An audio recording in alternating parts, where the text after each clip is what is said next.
نماز جو کہ ارکان اسلام میں دوسرا رکن ہے،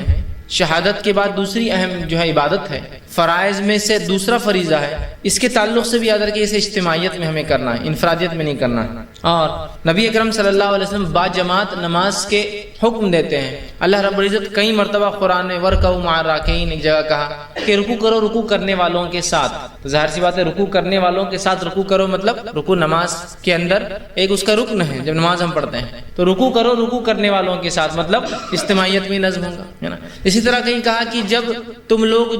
جنگ میں ہو، جہاد پر ہو، تو ایک جماعت پہلے امام کے ساتھ کھڑی ہو جائے اور دوسری جماعت حفاظت کے لیے کھڑی ہو۔ تو گویا میدان جنگ میں بھی ہے اور ایک ساتھ لوگ نہیں پڑھ سکتے ہیں، تو آدھے آدھے پڑھ رہے ہیں کہ ایک جماعت نماز میں لگی ہے، دوسری جماعت حفاظت میں لگی ہے نا۔ تو گویا آپ صلی اللہ علیہ وسلم کے حکم قرآن کے احکامات سے ہی پتہ چلتا ہے کہ ہمیں یہ چیز بھی اجتماعیت میں کرنا ہے۔ اور نماز با جماعت کا ہر مسلمان کو اسلام نے حکم دیا، ہر مسلمان کو نبی اکرم صلی اللہ علیہ وسلم نے حکم دیا کہ ہم جب بھی نماز پڑھے جماعت کے ساتھ نماز پڑھے، یاد رکھیں اجتماعیت اس معاملے میں قائم کریں۔ آپ صلی اللہ علیہ وسلم فرماتے ہیں، حدیث اس طرح سے ہے اور یہ حدیث ابو داؤد کی سنن نسائی میں آتی ہے۔ آپ صلی اللہ علیہ وسلم فرمایا جس شہر یا دیہاتی آبادی میں 3 شخص رہتے ہو، مطلب جس جگہ چاہے دیہات ہو چاہے شہر ہو، اگر 3 مسلمان رہتے ہیں، ٹھیک، جس شہر یا جس دیہات میں 3 مسلمان رہتے ہو اور ان میں جماعت کا نظم نہ ہو، اور اگر یہ جماعت سے نماز نہ پڑھتے ہو، کوئی جماعت کا نظم نہ ہو تو آپ فرماتے اور کہتے نہ ہو، تو ان پر شیطان غالب آ جاتا ہے۔ تو ان لوگوں پر کیا ہوگا؟ پھر ان لوگوں پر جو 3 ہو یا اس سے زیادہ کوانٹٹی ہو جائے اور وہ جماعتی نظم قائم نہ کرے نماز اور دیگر چیزوں میں، تو شیطان ان پر غالب آ جاتا ہے۔ اور پھر آپ فرماتے لہٰذا جماعت قائم کرو، کیونکہ بھیڑیا ریوڑ سے الگ رہنے والی بکری کو یہ بھیڑ کو کھا جاتا ہے۔ بھیڑ یا بکری ریوڑ سے اپنے گروپ سے الگ ہو جاتی ہے، جماعت سے الگ ہو جاتی ہے، اس کو اچک لیتا ہے۔ تو یہاں نبی اکرم صلی اللہ علیہ وسلم نے اس بات کا خوف بتایا کہ اگر ہم جماعت سے نہیں نماز قائم کریں گے اور جس دیہات اور جس بستی میں 3 مسلمان ہو جائے اور اس کے بعد یہ عمل نہ ہو کہ وہ جماعت قائم نہ کرے، جماعتی نظم قائم نہ کرے، تو ایسی جگہ پھر شیطان آ جائیں گا اور شیطان پھر اچک لیں گا۔ اور آپ نے وضاحت کی کہ جس طرح سے جو بھیڑ یا بکری ریوڑ سمجھتے نا پورا گروپ میں چلتی، جتھے میں چلتی ہے، الگ ہوتی ہے، بھیڑیا اسی پہ حملہ کرتا ہے، چونکہ پورے بکریوں پہ حملہ نہیں کرتا اور بیچ میں آ کے کبھی حملہ نہیں کرتا ہے، تو کہا بھیڑیا ایسی ہی بھیڑ پہ حملہ کرتا ہے جو ریوڑ سے گروپ سے الگ ہو جاتی ہے۔ تو لہٰذا یہاں بجماعت نماز کی اہمیت بتائی جا رہی ہے۔ اگر ایسا نہ ہوا تو شیطان ان لوگوں پر، اس بستی والوں پر، اس شہر والوں پر غالب آ جائیں گا اور ان کو وہ بکھیر دیں گا، یاد رکھیے، مطلب اللہ کی اطاعت اور اس کی بندگی سے دور کر دیں گا۔ تو یہاں پتہ چل رہا ہے بجماعت نماز کی کیا اہمیت ہے۔ اسی طرح دوسری ایک روایت میں آپ صلی اللہ علیہ وسلم فرماتے اور کہتے ہیں، یہ روایت صحیح بخاری کی ہے، روایت کے الفاظ سننے کتنے سخت ہے۔ آپ صلی اللہ علیہ وسلم فرماتے اور کہتے ہیں کہ مجھے اس ذات کی قسم جس کے ہاتھ میں میری جان ہے، میں نے ایسا ارادہ کیا کہ ایک مرتبہ لکڑیاں جمع کروں اور اذان دینے لگاؤں۔ جب اذان ہو جائے تو کسی اور کو نماز کے لیے آگے بڑھا دوں، جب وہ نماز شروع کر دے تو پھر میں بستی اور شہر میں نکلوں اور ان تمام لوگوں کے گھر کو آگ لگا دوں جو بنا کسی عذر کے وجہ کے گھر میں نماز پڑھتے ہیں۔ میرا دل چاہا کہ ایک مرتبہ میں لکڑیاں جمع کروں اور اذان دینے لگاؤں اور خود نہ نماز پڑھاتے ہوئے کسی اور کو اپنے جگہ مصلی پہ کھڑا کر دوں اور پھر نکلوں اور نکل کے ان لوگوں کے گھر کو آگ لگا دوں جو بنا کسی وجہ کے عذر کے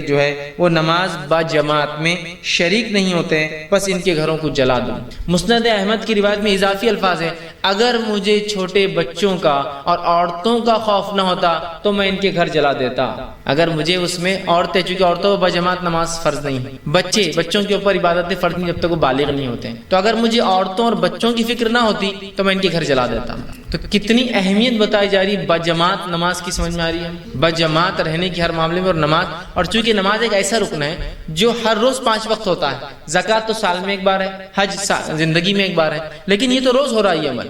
زکوٰۃ سال میں ایک بار ہے، ٹھیک، روزہ سال میں ایک بار، لیکن یہ روز ہوتا ہے۔ اگر یہاں اجتماعیت ہماری ہوں گی تو بہت سارے اس کے فائدے ہوں گے، اور اس بات کی گواہی آپ بھی دیں گے اور میں بھی دیتا ہوں۔ اجتماعیت کے فائدے تو اپنی جگہ ہے ہی، اجتماعیت میں رہنا، لوگوں کے ساتھ رہنے کے بہت سے بینیفٹس ہے، یاد رکھیں، ٹھیک۔ اور یہاں شریعت کا حکم بھی ہے، تو کتنا اہم حکم ہے کہ گھر جلا دینا۔ اسی سے علماء لکھتے ہیں کہ نماز با جماعت یہ واجب اور فرض ہے، یاد رکھیے با جماعت پڑھنا واجب اور فرض ہے، سوائے شرعی عذر کے، سوائے مجبوریوں کے، سوائے مسجد نہ ہو کسی علاقے میں، مسلمان ہے لیکن مسجد نہیں ہے، سوائے اس کے کہ آپ کی صحت ساتھ نہ دے، حالات ساتھ نہ دے، یہ ایک الگ چیز ہے، یہ عذر ہے، مجبوریاں ہیں، ایکسیپشنل کیسز ہیں، ٹھیک۔ اسی طرح آپ صلی اللہ علیہ وسلم فرماتے اور کہتے ہیں، ایک نابینا صحابی جن کا نام ام مکتوم آتا ہے، صحیح مسلم کی روایت ہے، ام مکتوم وہ آئے اور کہا اللہ کے رسول صلی اللہ علیہ وسلم میں ایک نابینا انسان ہوں، یہ نابینا تھے، اندھے تھے، میں ایک نابینا انسان ہوں اور مسجد آنا میرے لیے مشکل ہوتا ہے، اس لیے کہ مجھے ہر بار کوئی لے کر آنے والا نہیں ہوتا ہے۔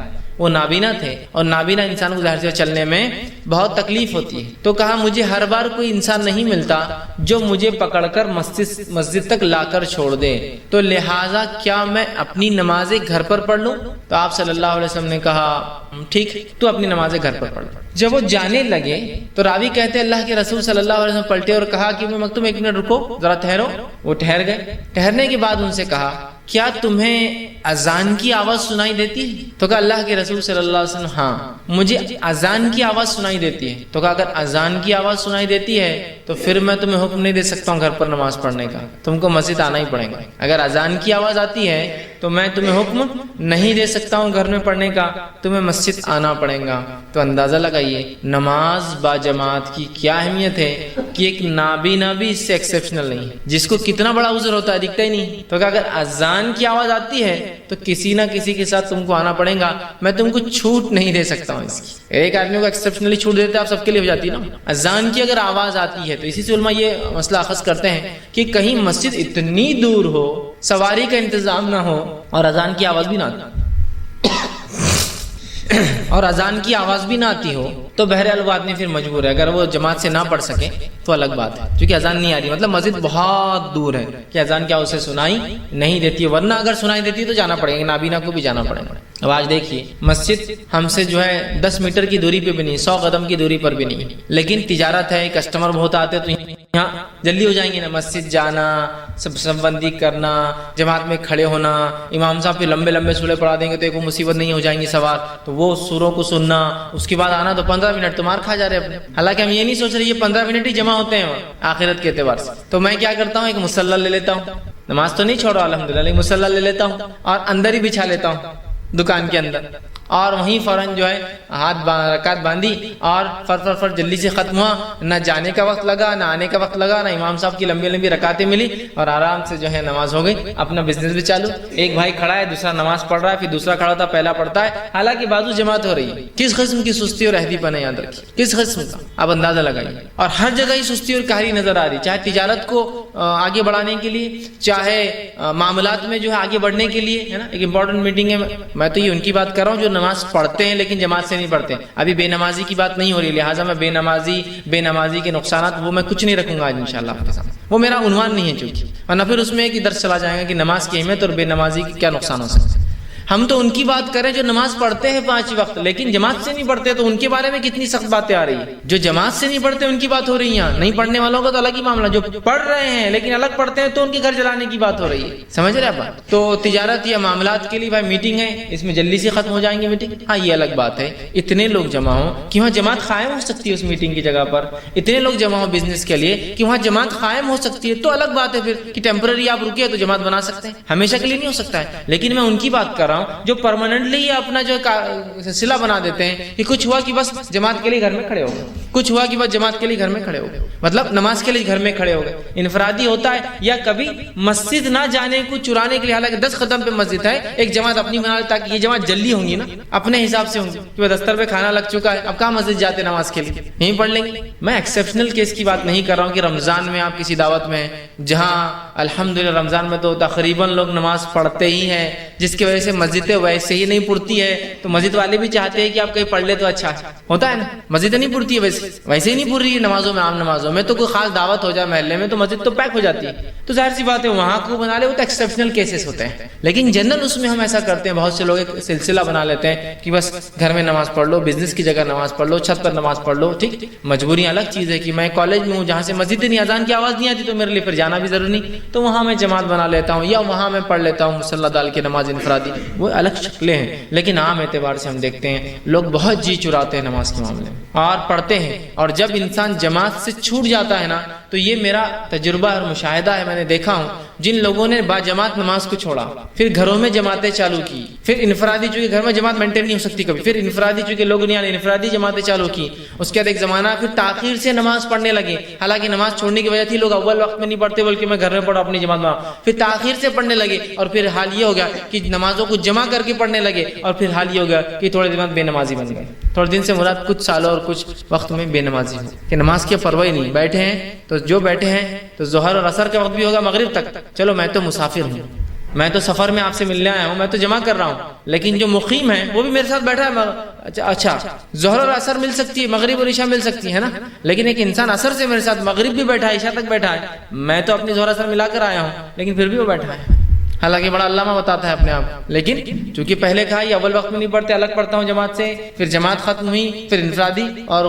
نماز ہی پوری مکمل چھوٹ گئی پھر ایسے لوگوں سے، تو بڑی احتیاط کریں، با جماعت نماز کو کبھی معمولی نہ سمجھیں، ہر بار کوشش کریں کہ جماعت کے ساتھ پڑھوں، اس کی بڑی اہمیت ہے کہ ایک نابینا کو بھی اس سے ایکسیپشنل مستثنا نہیں کیا گیا شریعت میں۔ اسی طرح صحیح مسلم کی روایت ہے، عبداللہ ابن مسعود رضی اللہ عنہ فرماتے ہیں، بڑی سخت بات وہ کہتے ہیں، کیا فرماتے سنیے، وہ فرماتے ہیں کہ ہم میں سے کوئی بھی، آپ صلی اللہ علیہ وسلم کے زمانے میں ہم میں سے کوئی بھی جماعت سے پیچھے نہیں رہتا تھا، ہم نماز نہیں پڑھنے والوں کی بات نہیں کر رہے ہیں ابھی، پھر سوچ غور سے سنیے آپ، جو پڑھتے تھے لیکن جماعت سے نہیں پڑھتے تھے ان کی بات ہو رہی کتنی سخت، ہم میں سے کوئی بھی اللہ کے رسول صلی اللہ علیہ وسلم کے زمانے میں بغیر جماعت کے نماز نہیں پڑھتا تھا، مطلب سب جماعت میں شامل ہوتے تھے سوائے منافق کے، سوائے منافق کے، اور اسی سے وہ کہتے تھے جو با جماعت نماز میں شامل نہ ہو وہ کھلا منافق ہے۔ چھپا منافق تو جماعت سے بھی نماز پڑھنے آتا تھا، کچھ کھلے منافق تھے جو جماعت سے نہیں پڑھتے تھے کے زمانے میں بھی، کچھ چھپے تھے، چھوٹے موٹے منافق آ جاتے تھے ڈر کے، لیکن بڑے بڑے منافق جو تھے وہ نہیں آتے تھے، تو کہا سب آتے تھے سوائے منافق کے، اور جو نہیں آتا تھا ہم سمجھ جاتے تھے یہ منافق ہے، پھر کہتے ہیں سوائے منافق کے اور بیمار کے، لیکن بیمار کو بھی ہم میں سے دو لوگ کاندھے پہ ڈال کے لا کے کھڑے کر دیتے تھے، منافق تو آتا ہی نہیں تھا سوائے بیمار کے، مطلب بیمار لوگ نہیں آتے، لیکن بیماروں کو بھی دو لوگ مل کر اٹھا کے لاتے تھے، کاندھے پر لا کے کھڑے کر دیتے تھے، سب کے اندر بیماروں کو بھی لا کر کھڑے کر دیا تھا۔ دیکھیے با جماعت نماز نہ پڑھنے کے تعلق سے کیا بتا رہے صحابہ کی، یہ منافقت کی ایک علامت ہے، چونکہ منافق ہی با جماعت نماز میں نہیں آتا ہے۔ دوسرا، بیمار بھی ہوتا تو اٹھا کر لایا جاتا نماز کے لیے۔ آج تو ہماری بیماریوں کا کیا کہنا ہے نا، کیا ہو گیا بھائی آج نماز آپ نے جماعت سے نہیں پڑھی، آج میرے کو 3 چھکے آ گئی صبح صبح، اور 3 چھکے تو بہت زیادہ ہو گیا آپ کے لیے نا، اتنی صحت کہاں دی اللہ نے آپ کو 3 چھکیاں برداشت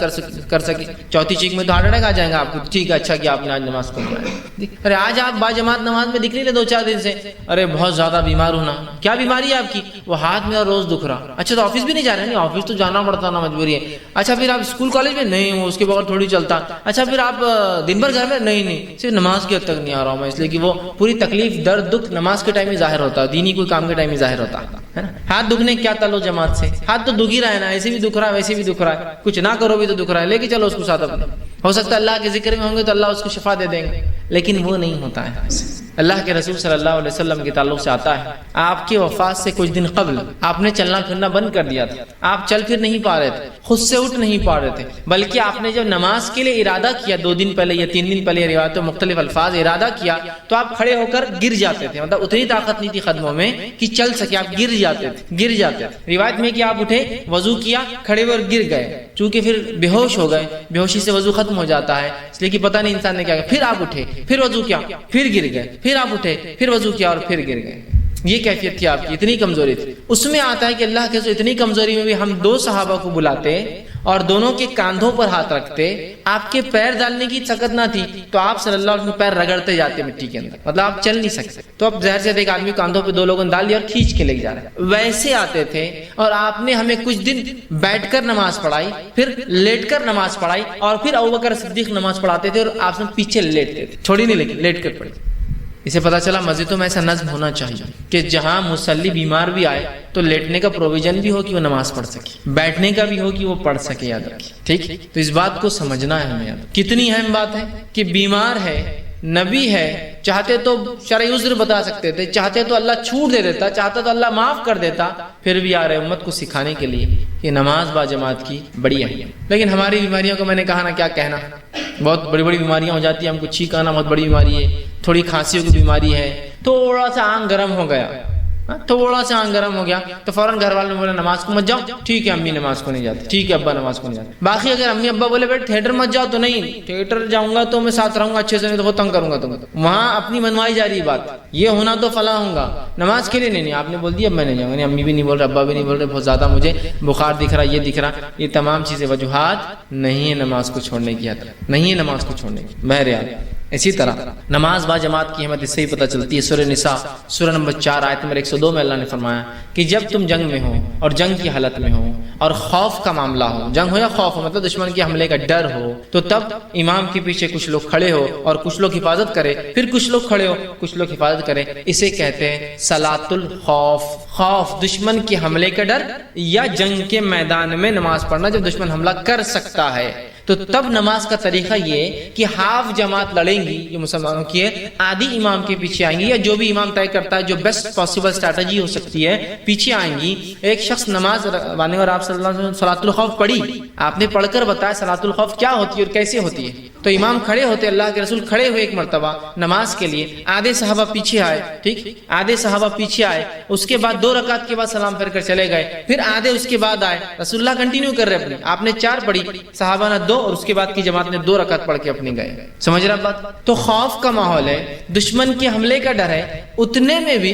نبی اکرم صلی اللہ علیہ وسلم بتا رہے ہیں، اللہ حکم دے رہا ہے کہ نماز با جماعت ہوں گی، کہ آدھے لوگ پڑھے اور آدھے حفاظت کریں، تو گویا حملے کے اس میں بھی، خوف کے ماحول میں بھی، وہاں بھی نماز با جماعت پڑھنا ہے۔ تو اس کی فرضیت سمجھ میں آ رہی ہے، نماز با جماعت کتنی اہم چیز ہے کہ خوف کے ماحول میں بھی جماعت بنانا ہے۔ دشمن کا ڈر، اور یہ کوئی دشمن کے ڈر کی بات کر رہا ہوں، چوہے بلی کتا آ جانے کا ڈر نہیں کہ آ جائیں گا بکری آ کے یہ کھا لیں گی، دشمن جہاں جان کا ڈر ہے، دشمن آئیں گا اچانک تو کیا کہ بولے گا نماز توڑ دو میں لڑنے آیا تم سے چلاؤ لڑنے، وہ تو نماز میں آپ کو مارے گا، سمجھ؟ تو وہاں بھی کہا کہ آدھے لوگ حفاظت کے لیے کھڑے ہوں گے، آدھے لوگ نماز، ہے نا، صلاۃ الخوف۔ تو اس کا طریقہ پورا قرآن نے بتایا، سورہ نساء آیت نمبر 102 اور اس کے آگے اٹھائیے، پورا طریقہ آپ کو مل جائے گا، معاف کرنا، ہاں 102 آگے پورا طریقہ آپ کو نماز کا مل جائے گا، صلاۃ الخوف۔ اور رسول اکرم صلی اللہ علیہ وسلم پڑھائی، صحابہ بیان کرتے کہ ایسے ایسے مختلف ادوار میں ایسا ایسا ایسا ایسا آپ نے اس نماز کو پڑھایا، لیکن وہ بھی با جماعت۔ تو آپ دیکھ رہے ہیں جماعت کی کتنی اہمیت، کتنی اہمیت، لیکن ایک وضاحت یہاں ضروری ہے، جماعت کی اہمیت یاد رکھیے بہت ہے، لیکن آپ کو حالات اور ماحول دیکھنا بھی ضروری ہے، ورنہ بہت سے لوگوں کو میں نے دیکھا ہے کہ اپنی با جماعت نماز کو انسانوں کی تکلیف کی وجہ بنا دیتے ہیں۔ آپ ٹرین میں جا رہے ہیں، ٹرین میں با جماعت نماز نہیں ہو سکتی میرے بھائی، گورنمنٹ نے آپ کے لیے کوئی پروویژن نہیں کر رکھا ہے کہ مسلمان نماز پڑھیں گے تو ٹرین میں جگہ بنائی جائے۔ اب آپ پورے انسانوں کو بولیں گے رک جاؤ مسلمان آ گئے، اب نماز پڑھنا رہتی ہے اور جماعت سے پڑھیں گے اور کھڑے ہو کے پڑھیں گے ٹرین میں، اور مصلی بچھا دیا جاتا ہے، ایک آدمی وہ جو جگہ ہوتی ہے جہاں سے لوگ جا رہے ہیں پیشاب کے لیے، پیخانے کے لیے، مطلب ٹوائلٹ یوز کرنے کے لیے، پانی لینے کے لیے، ہاکرز جو لوگ بیچنے والے ہیں کچھ کھانے پینے وہ گھوم رہے ہیں، وہاں وہ جا کر امام کھڑا ہو جاتا ہے اور 2 آ کے مستعد کھڑے ہو جاتے ہیں، جیسا صلاۃ الخوف، مطلب دشمن سے جنگ چل رہی ہے اور پیچھے نماز ہو رہی ہے، اور جماعت باندھی جاتی ہے، پھر جو لوگ بیٹھے مسلموں کا چلو اٹھو چلو چلو عورت چلو عورت کو ہٹا سے اوپر بھیجو، یہ کرو، پوری ٹرین مطلب ایسا ہوتا ہے کہ آپ کے لیے مخصوص کر دی جاتی ہے، پوری ٹرین اتھل پتھل چلو، اور بیچارے لوگ ڈر کے بعد داڑھی والے لوگ ہیں، اور پہلے ایسا امیج میڈیا نے کریٹ کر دیا، پتہ نہیں کچھ زیادہ ہو تو نکالے اور چلو اس کو اڑا دو اس کو اڑا دو اس کو اڑا دو، وہ بیچارے ڈر کے فوراً عورتیں اوپر بیٹھ جا رہی ہیں، بچے یہ ہو جا رہے ہیں یہ ہو جا رہے ہیں، اور آپ جماعت سے نماز پڑھ رہے ہیں۔ نہیں، سواری پہ رسول اکرم صلی اللہ علیہ وسلم جماعت سے نماز ثابت نہیں۔ ہاں سواری میں سہولت ہو، جیسے کہ اگر آپ سعودی عرب جائیے گلف کنٹریز میں تو وہاں ٹرین میں جیسے ہمارے پاس پینٹری کار ہوتا ہے نا، وہاں ٹرین میں ایک مسجد کا ڈبہ ہوتا ہے پورا، پینٹری کھانے پینے کا ایک ہوتا ہے، آپ دیکھیں کینٹین، تو ویسے مسلم کنٹریز میں ٹرین کے اندر ایک ڈبہ ہوتا ہے، مسجد رہتی ہے، وہاں جا کے آپ پڑھیے کتنا بھی، چونکہ وہ مسجد ہے خاص اسی کے لیے رکھا گیا ڈبہ، یہاں نہیں ہوگا۔ لیکن یا بس ہے اور بس کو آپ بول دیں کہ بس روک دو، بس ہم سامان ہے، ہم کو جماعت سے نماز پڑھنا ہی پڑتی، اور بیچارے بس کے 40 مسافر جو ہے انگلیاں توڑ توڑ کے بددعائیں دے رہے ہیں آپ کو کہ ہم کو جلدی جانا ہے فلاں مسئلہ ہے، آپ بولیں نہیں 5 ٹائم بس رکیں گی پوری سفر کے اندر، اور جھگڑا چالو نہیں. سفر میں تو آپ اترے، وضو کیا، بس میں بیٹھے، جہاں بیٹھے وہاں رکعت باندھ لی، ہو گیا. سہولت ہے تو ایک آدمی رکعت باندھے، پیچھے اس کی سیٹ والے بیٹھے، آواز آ رہی تو ٹھیک، نہیں پڑھ سکتے بس نہیں، اپنی اپنی پڑھے. اس لیے کہ نبی اکرم صلی اللہ علیہ وسلم کو دیکھا گیا آپ سواری پر تھے اور اکیلے نماز پڑھ رہے تھے، اور آپ قبلے کا بھی وہ نہیں کرتے، قبلہ دوسری جانب ہوتا آپ دوسری طرف نماز پڑھتے، مطلب سواری پر قبلہ بھی کوئی شرط نہیں ہے. تو یہ وضاحت، ورنہ جماعت کی وہ ہو گئی اور آپ چلتے پلینے بولیں گے اب ہم سب جماعت سے نماز پڑھیں گے، کرو پورا پریشانی کیا کر رہے ہیں، نیا مسئلہ یہ. حالانکہ سعودی ایئر لائنس میں پروویژن ہوتا ہے کہ جہاں نماز کا اتنی جگہ وہ خاص رکھتے ہیں جہاں وہ بھی ان کے کرو کے لوگ بھی پڑھتے ہیں، کیپٹن بھی آتا ہے پڑھتا ہے، اور دوسرے لوگ بھی پڑھتے ہیں، ڈائریکشن بھی کنٹینیو قبلے کا دیتے رہتے کہاں ہے، وہ ایک الگ شکل ہے. لیکن آپ کوئی بھی فلائٹ میں یہاں بیٹھ کر پڑھیے، سہولت نہیں ہے نا، کھڑنا رسک بھی ہوتا ہے. نہیں ہمیں با جماعت نماز تو پلین میں بھی ہوں گی، اور تاکہ اللہ کے پاس گواہی رکھے ہوا میں بھی ہم جو ہے جماعت سے پڑھ رہے تھے نماز، اور لوگ ضد کرتے ہیں، لوگ پریشان ہو جاتے ہیں، سب کو تکلیف ہوتی ہے. ایک عجیب منظر کھنچ جاتا ہے کہ کیسا عجیب سخت قسم کا دین ہے جو ان کو سہولت نہیں دیتا ہے. عام حالت میں سہولتوں میں با جماعت نماز فرض ہے، مجبوریاں ہیں، مشکلیں ہیں، حالات ہیں، ٹھیک، سفر ہے، سواری ہے، یہ سمجھنے کی ضرورت ہے. کہ ایک واقعہ اس سے پہلے میں نے سنایا تھا، آپ لوگوں نے سنا ہوگا، ایک میں نے دیکھا تھا کہ کچھ لوگوں نے جماعت سے نماز کھڑی کر دی ٹرین کے اندر. حالت یہ ہوئی کہ ایک عورت جو سفر میں تھی، اس کے بعد اتنی سہولت نہ تھی کہ اپنے بچے کو ڈائپر پہنا سکے، اس کے بچے نے پیخانہ کر دیا، اور ہماری نماز تو ختم ہو رہی نہیں، باجماعت پڑھے نا، پوری ٹرین بلاک. وہ بیچاری بیٹھی، کیا تصور اس نے اسلام کا لیا ہوگا. یہ کیسے لوگ ہیں کہ مجھے بنیادی سہولتیں استعمال کرنے سے بھی ان کی جماعت نے، ان کی عبادت نے روک دیا. یہ نہیں ہونا چاہیے، یاد رکھیے یہ نہیں ہونا چاہیے. یہ چیز کو سمجھنا بے انتہا ضروری ہے ہم لوگوں کے لیے کہ جماعت سے نماز بھی پڑھنا ہے، لیکن انسانوں کا جب معاملہ آ گیا تو حقوق العباد ترجیح لے جاتے حقوق اللہ پر. معلوم آپ کو یہ بات بھی سمجھیے جماعت کی میں بات کر رہا ہوں. آپ بولیں گے ایسا کیسا، بندوں کے حق اللہ کے اوپر ہی فخر لے جاتے ہیں. ہاں لے جاتے ہیں. یہی اللہ کے رسول جو فرما رہے ہیں میرا دل چاہتا ہے لوگوں کے گھروں کو آگ لگا دو جو مسجد میں نماز نہیں پڑھ کے گھر میں پڑھتے ہیں. یہی اللہ کے رسول صلی اللہ علیہ وسلم فرماتے ہیں جو پیاز اور لہسن کا ہے وہ ہماری مسجدوں میں داخل نہ ہو. کیا کہہ رہے ہیں، مسجد میں جو نہیں آتے گھر جلا دو. یہی اللہ کے رسول فرماتے ہیں جو پیاز اور لہسن کا مسجد میں نہ، چکے بندوں کے حق مارے جاتے، پیاز لہسن سے بدبو آتی ہے جس سے انسانوں کو تکلیف ہوتی ہے. دوسرا فرماتے ہیں جب کسی کو بیت الخلا جانا ہو، رفع حاجت کو جانا ہو، پیشاب پیخانے کو جانا ہو، وہ جماعت میں بعد میں شامل ہو، پہلے رفع حاجت کو جائے تو انسان آئے، بندوں کا حق پہلے آ گیا، رفع حاجت پہلے اور عبادت بعد. جس کو بھوک لگی ہو اور مغرب کا وقت ہو تو وہ کھانا کھا لے، اگر اسے امید ہے آخر رکعت مل جائیں تو پہلے کھانا ختم کریں پھر آخر رکعت میں شامل ہو. کھانا پہلے نماز بعد میں، بندوں کا حق. تو میں بھی اسی لیے کہہ رہا ہوں جب ٹرین میں ہیں، بسز میں ہیں، سہولتیں نہیں ہوتی ہیں تو وہاں کیا کریں گے آپ، وہاں جماعت کا اہتمام نہیں ہوگا. اس بات کو سمجھنے کی ضرورت ہے. چیئرز پہ ہم نماز پڑھتے ہیں. نماز پڑھنے کی پہلی کیفیت کھڑے رہ کر ہے جو سب سے افضل ہے، بندہ کھڑے رہ کر پڑھے. دوسری کیفیت جو کھڑے رہ کر نہیں پڑھ سکتا تو کیسے پڑھے، نیچے بیٹھ کر. دوسری کیفیت بیٹھنے کی ہے، چیئر نہیں ہے کہیں بھی بیچ میں، نیچے بیٹھ کر. نیچے بیٹھ کر نہیں پڑھ سکتا ہے تو لیٹ کر. اور آپ نے فرمایا کھڑے رہنے کے مقابلے میں بیٹھ کر پڑھنے کا ثواب ہاف اور لیٹ کے پڑھنے کا ثواب بیٹھ کے پڑھنے سے ہاف. مطلب کھڑے رہنے کا اگر 100 ہے تو بیٹھ کر 50 اور لیٹ کر 25. اسی لیے حدیث میں نا جوانی کی عبادت خوب کر لو، چونکہ بڑھاپے میں انسان بیٹھتا ہے یا لیٹ کے پڑھتا ہے، اس کا ثواب کم ہو جاتا ہے. بہرحال نماز قبول ہو جاتی ہے. اب چیئر کا مسئلہ رہا تو پہلے کھڑے رہ کر پڑھنا ہے، نہیں پڑھ سکتے کھڑے رہ کے تو کیا کرنا، نیکسٹ اسٹیپ بیٹھنا ہے. ہمارے پاس کیا ہوگا، نہیں نیچے کیسے بیٹھیں گے، وہ تو بڑے سیٹ ہے نا، چیئر لاؤ چلو میرے لیے، نیچے زمین پر. سیکنڈ اسٹیپ، ہاں کوئی یہ کہے کہ میرے پیر ہی نہیں مڑتے ہیں تو پھر چیئر اس کے لیے ہے. یعنی میرے پیٹ میں تکلیف ہے لیکن اٹھ بیٹھ سکتا ہوں میں، لیکن مقام بھی تو نہیں میرا سماج میں، کیسے کرسی کیسے چھوڑ سکتا ہوں مسجد میں. تو پہلے کھڑے رہ کر، کھڑے رہنے کے بعد سیدھا کیا کرنا ہے، بیٹھ جانا ہے. بیچ والا کرسی کا اسٹاپ وہ ہے ہی نہیں پارٹ، وہ دیکھا جائے گا ایکسٹریم کیسز میں جب پیر ہی نہیں مڑتا ہے، ٹھیک ہے، تو وہ ایکسٹریم کیس ہے. کھڑے رہ کر بھی نہیں پڑھ سکتا ہوں، صرف بیٹھ کے ہو جائے تو کوئی لا لے رہا چیئر پر وہ الگ بات ہے، لیکن کھڑے رہنے کے بعد نیچے نہیں ہو سکتا تو پھر کمزوری ہے. تو چیئر پہ نہیں بیٹھنا کمزور آدمی کو، سیدھا نیچے چلے جانا. اٹھائیں گا کوئی اس کو نماز کے بعد بولی بھیا اٹھاؤ بولنا، لیکن بیٹھ کر ہے. چیئر والا سے، چونکہ چیئر میں سب سے بڑا مسئلہ یہ آدمی صف میں ہی نہیں رہتا، پیر سب سے آگے ہے اس کے، 1.5 فٹ 2 فٹ چیئر کے حساب سے، ٹھیک ہے. اور کبھی کبھار کو لوگ چیئر کو پیچھے کر کے خود صف میں کھڑے جاتے تو پیچھے والے اب صف نے کیا کرنا، خود کرسی پیچھے، خود تو صف میں آ جاتے ہیں اور چیئر پیچھے. وہ کیسا ہونا، اب چیئر آگے لیے تو یہ سب سے آگے ہو جاتا، آگے کھڑا ہو چیئر پیچھے ہے نا. تو first standing, second sitting, third sleeping, مطلب لیٹ کر بھی ہو سکتا ہے، ٹھیک ہے، لین جس کو کہیں گے لیٹ کر، لیکن کرسی نہیں ہے. ہاں جو آدمی کو کرسی کے علاوہ چارہ ہی نہ ہو تو اس کے لیے کرسی ہے. لیکن ہمارے پاس ایک فیشن بن چکا ہے کہ بیٹھ کر پڑھ سکتے ہیں تو بھی کرسی پہ بیٹھتے ہیں. نہیں، وہ اتنا غریب ہو کہ کرسی بیٹھ رہا، ہم اتنے امیر ہو کہ کیسے نیچے بیٹھیں گے؟ نہیں، وہ مجبور ہو سکتا غریب، اس کے پیر نہیں مڑتے ہوں گے، اس کی صحت ایسی نہیں ہے کہ بیٹھ سکے، تو کرسی ٹھیک ہے. ورنہ کھڑے رہنے کے بعد بیٹھنا ہے، بیٹھنے کے بعد لیٹ کر پڑھنا ہے. تو لہٰذا کرسی کو اگر کوئی شخص اوائڈ کر سکتا ہے تو میں کہوں گا بیٹھ کر پڑھے، وہ زیادہ بہتر ہے. مجبوریاں الگ چیز ہے، پھر اس پہ اجازت دی جا سکتی. بھائی نے نماز کے تعلق سے سوال کیا کہ دیکھیے نماز کے تعلق سے آپ سمجھے حدیث ہے کہ جو نماز بیٹھ کر پڑھی جاتی ہے اس کا ثواب آدھا ہے کھڑے رہنے کے مقابلے میں، اور جو نماز لیٹ کر پڑھی جاتی ہے اس کا ثواب آدھا ہے بیٹھ کر پڑھنے کے مقابلے میں. حدیث کے الفاظ مطلب جب انسان کھڑے رہ کر نماز پڑھے، سمجھ لیجیے فار ایگزامپل 100 نیکیاں ملتی ہیں، تو اگر بیٹھ کر پڑھے تو 50 ملتی ہے، اور لیٹ کر پڑھے تو 25 ہی ملتی ہے نیکیاں اس کو. اسی لیے جوانی کی عبادت کو اتنا افضل کہا گیا، اس لیے کہ جوانی میں انسان کھڑا ہو سکتا ہے، بڑھاپے میں بیٹھ کر نمازیں پڑھنا پڑتی ہے. سمجھ رہے آپ؟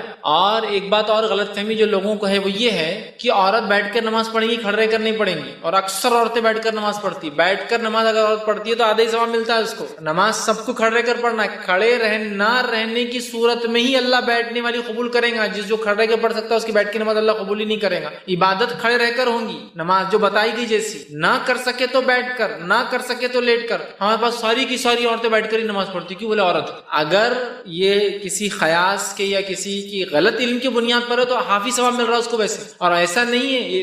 مطلب علم کی بنیاد پہ نہیں، عورت بیٹھ کے پڑھیں گی تو بیٹھ کے. ہمارے پاس لوگ بولتے ہیں تو پھر تو ثواب ہی ضائع، اس لیے کہ وہ عبادت قبول ہی نہیں کریں گے اللہ بیٹھ کے جو ہوتی ہے. اور مردوں میں غلط فہمی ہوتی ہے کہ نفل نماز بیٹھ کر پڑھنا چاہیے. مغرب کی 3 رکعت کھڑے رہ کر، 2 رکعت کھڑے رہ کر، 2 رکعت بیٹھ کر. اب میں بھی کبھی کبھی پریشان ہو جاتا تھا، شاید 5 رکعت کی طاقت تھی بیچارے میں تو کھڑے رہ کر پڑھ لیا، 2 کے اندر بیچارہ کمزور ہوگا تو بیٹھ کر پڑھا. لیکن بعد میں پتا چلا مجھے کہ یہ عقیدہ ہے لوگوں میں کہ نفل بیٹھ کر پڑھنا چاہیے. نبی اکرم صلی اللہ علیہ وسلم نے کبھی نفل بیٹھ کر نہیں پڑھی، سوائے جب آپ بیمار ہوئے تو آپ نے بیٹھ کر بھی فرض پڑھی اور لیٹ کر بھی فرض پڑھی، اور ایک بیٹھ کر پڑھائی بھی آپ نے. وہ ایک الگ شکل ہے. لیکن نماز صرف کھڑے رہ کر ہوں. کھڑے رہنے کی نہ صورت میں شرعی کمزوری، شرعی وجوہات، بیماری کی شکل میں، پھر بیٹھ کر، اور بیٹھ کر بھی پڑھنے کی طاقت نہ ہونے کی شکل میں، پھر لیٹ کر. اور کھڑے رہنے کے مقابلے میں بیٹھنے کا ثواب ہاف، اور بیٹھنے کے مقابلے میں لیٹ کے نماز پڑھنے کا ثواب ہاف ہو جاتا ہے. اس کا 100 تو اس کا 50 تو اس کا 25 ملتا ہے. اور بلا شرعی عذر کے بیٹھ کر پڑھنا اللہ قبول نہیں کرے گا، چونکہ عبادت کھڑے رہ کر. سلو کما رأیتم یصلی، نماز ویسی پڑھو جیسا مجھے دیکھتے. آپ نے کبھی بیٹھ کر نماز نہیں پڑھی سوائے مجبوری کی. بہت سارے مرد بھی نفل نماز بیٹھ کر، عورت تو پوری نمازیں بیٹھ کر پڑھ رہی، اللہ رحم کرے. تو نماز کھڑے رہ کر ہی پڑھیں گے سوائے شرعی عذر کے کہ پھر آپ بیٹھ کر، سوائے شرعی عذر کے کہ پھر آپ لیٹ کر پڑھ سکتے ہیں. ورنہ اور اس پہ بھی ثواب کم اور کم. اگر میں کھیل کود میں لگا ہوں تو جس چیز کو خمیازہ بھگتنا پڑے گا میرے کھیل کود کا تو وہ نماز ہی ہو سکتی ہے. میرے کھیل میں تو کوئی کمی نہیں آ سکتی، اس میں تو کوئی چیلنج نہیں، کوئی سوال ہی نہیں. اگر میں تیار ہو کر کسی جگہ جاتا ہوں تو میں اس وجہ سے نماز نہیں پڑھتا ہوں اس لیے کہ وضو تھوڑی کر پاؤں گا. مرد ہے، اب بالوں کو ایسا کڑک کر لیا، ایسا کرن لگا کے آ گیا اس نے، تو اب وضو میں مسا کیسے کر سکیں گا؟ وہ تو پورا ختم ہو جائے گا. ایک عورت بیچاری گھنٹہ 2 گھنٹے 4 گھنٹے جو پارلر پر سچ کے آئی ہے، وضو کر کے اپنا میک اپ تو بگاڑ نہیں سکتی ہے. تو جس چیز کو ہمارے دکھاوے میں بھی خمیازہ بھگتنا ہے وہ میری نماز ہی ہے. نہیں، نماز کو جائیں گے تو بس پورے سیل پڑ جائیں گے، بال خراب ہو جائیں گے، میک اپ نکل جائے گا، وضو سے فلاں ہو سکتا ہے، نیچے بیٹھنے سے کپڑے یہ ہو سکتے ہیں. تو جس چیز کو بھگتنا ہے وہ نماز کو ہی بھگتنا خمیازہ. اگر میرے گھر میں شادی بیاہ ہے تو جس چیز کو نقصان بھگتنا ہے میرے شادی بیاہ کا، جو چیز چھوٹیں گی وہ شادی بیاہ نہیں. ایسا ہو سکتا ہے کہ نہیں آج شادی نہیں ہوں گی اگر نماز کا معاملہ آ گیا تو وہ یہ ہوگا کہ میری جو ہے شادی کی وجہ سے نمازوں کو میرے خمیازہ بھگتنا ہے، اور میں نمازوں کو چھوڑ دوں گا لیکن شادی کا پہلے اہتمام کروں گا. تو وہ آج دیکھا جا رہا ہے اس فریضے کی اتنی کم اہمیت ہے کہ ہمارے تمام چیزوں کا خمیازہ اور نقصان، خمیازہ بولتے ہیں نقصان، کسی چیز کو اگر بھگتنا پڑتا ہے تو وہ میری نماز ہے، وہ میرا فریضہ ہے. گویا اس کا مطلب یہ ہوا کہ اس کی اہمیت ہم اس حد تک کھو چکے ہیں کہ ہمارے لیے نماز چھوڑنا آسان ہے لیکن تجارت نہیں. نماز چھوڑنا آسان ہے لیکن شادی بھی نہیں. نماز چھوڑنا آسان ہے لیکن کھیل کود نہیں. نماز چھوڑنا آسان ہے لیکن دنیا کی کسی اور چیز کو ہم ترک اور آگے پیچھے نہیں کر سکتے. حالانکہ ہم اس دین اور اس شریعت کے ماننے والے جس کے اندر نماز فرض ہے، اور اس حد تک فرض ہے کہ نبی اکرم صلی اللہ علیہ وسلم نے اور قرآن نے اس کا حکم دیا اور نبی نے اس کا طریقہ بتایا کہ صلاۃ الخوف کیسی پڑھی جائے. صلاۃ الخوف وہ نماز ہوتی ہے کہ جب دشمن سامنے ہو، لڑائی کا معاملہ ہو، تو تب بھی اسلام سکھا رہا ہے نماز تو نہیں چھوڑی جا سکتی ہے. اس کا طریقہ سکھایا جا رہا ہے کہ ایک جماعت امام کے پیچھے کھڑے ہوں گی، وہ 2 رکعت پڑھیں گی اگر 4 والی نماز چل رہی تو، پھر وہ وہاں سے ہٹ جائیں گی، دوسری جماعت آ کے امام کے پیچھے مل جائیں گی، جب باقی کے 2 ان کے ساتھ پڑھیں گی. گویا آدھی جماعت کو 2 رکعت اور آدھے لوگوں کو 2 ملیں گی، امام کی 4 ہوں گی، باقی کے آ کے وہ مکمل کر لیں گے اپنی بات میں. تو گویا خوف میں بھی ہے، مطلب خوف مطلب جنگ کی حالت میں ہے، جان جانے کا معاملہ بھی ہے تو نماز پڑھی جا رہی ہے. آپ سمجھ، صلاۃ الخوف یہ جنگ میں پڑھی جانے والی نماز ہے، یہ دشمن کے اٹیک کا جب ڈر ہے جو انسان نماز پڑھتا ہے صلاۃ الخوف کہتے ہیں۔ تو گویا اسلام تو وہ دین ہے جس کے اندر اللہ کی عبادت، رب کی عبادت جو ہے، جو 5 وقت دن میں فرض ہے، جس کو نماز کہا جاتا ہے، وہ تو اگر میدان جنگ میں بھی ہو تو ادا کرنی ہے، رخصت اور چھٹی نہیں ہے۔ ہم اللہ رب العزت کو، اللہ ہم پر رحم کرے، کیا جواب دیں گے جب ہم نے اپنے رسومات کے لیے، شادی بیاہ کے لیے، چھوٹی چھوٹی بیماریوں کے لیے، اپنی فیشن پرستی کے لیے، اپنی دکانداری کے لیے، حالانکہ رزق دینے والا اللہ ہے، پھر بھی ہم سوچتے شاید کسٹمر رزق دے کے جائیں گا ہم کو، تو ہم اللہ کو ناراض کرتے۔ چھوٹی چھوٹی تجارتوں کے لیے اور دنیا کے 2 کوڑی کے لیے جو ہم نے رب کے جو ہے ذکر کو، جو سب سے افضل تھا، جس کو فرض قرار دیا گیا، اس کو ہم نے ایک معمولی عمل سمجھ کے چھوڑ دیا۔ اس کا مطلب یہ ہوا کہ ہم لوگ جو ہے نماز کی اہمیت کو نہیں سمجھتے ہیں، اور جیسا کہ ہم دیکھتے ہیں فجر کی نماز سے لے کر اگر مغرب کی نماز دیکھی جائے تو دونوں کے فرق سے کم از کم اتنا اندازہ تو ہو جاتا ہے کہ مسلمانوں کی اکثر تعداد نماز نہیں پڑھتی۔ فجر کے اندر 4 6 8 10 ایک صف، اگر مسجد ایسے علاقے میں جہاں زیادہ مسلمان ہیں تو 2 صف زیادہ سے زیادہ، اور مغرب کے اندر وہی مسجد کا حال یہ کہ فل ہو جاتی ہے، لوگ بازو والی مسجد میں کبھی چلے جاتے ہیں۔ اس کے مقابلے میں مغرب سے آپ مخالف کیجیے جمعے کا، تو پھر پتہ چلتا ہے مسلمانوں کی اور بھی اکثریت نہیں پڑتی، اس لیے کہ جمعے میں جتنی تعداد ہوتی ہے تو مسجدوں کو بند کرنا پڑتا ہے۔ پھر اس سے آپ کمپیئر کیجئے رمضان کا پہلا دن اور وہ پہلی رات جو عشاء کی جو ہے مغرب کی آتی ہے اور عشاء کی آتی ہے، اس میں تو راستوں کو بند کرنا پڑتا ہے۔ اس کا مطلب عام جمعے میں بھی لوگ اتنی نماز نہیں پڑھتے جتنے رمضان میں پڑھتے ہیں، اور رمضان میں بھی جس کو جمعۃ الوداع کے نام سے مشہور کر دیا، آخری جمعہ جو ابھی گزرا ہے، اس میں جو ہے اگر اس کا معاملہ لے تو اس میں بھی اور تعداد ملیں گی جو عام جمعہ میں بھی نہیں ملتی ہے۔ اس سے پتہ چلا عام جمعہ میں رمضان کے بھی جتنے لوگ نماز نہیں پڑھتے جمعۃ الوداع کو پڑھتے ہیں، اور عیدین کا اگر معاملہ لے تو عیدین میں آپ کو اتنے لوگ ملیں گے جتنے آپ کو جمعے میں بھی نہیں ملتے، چاہے جمعۃ الوداع جس کو کہا تھا اس میں بھی نہیں ملتے۔ اس سے پتہ چلا کتنے لوگ کثرت سے نماز چھوڑ رہے ہیں۔ ایک فجر کی عام نماز سے لے کر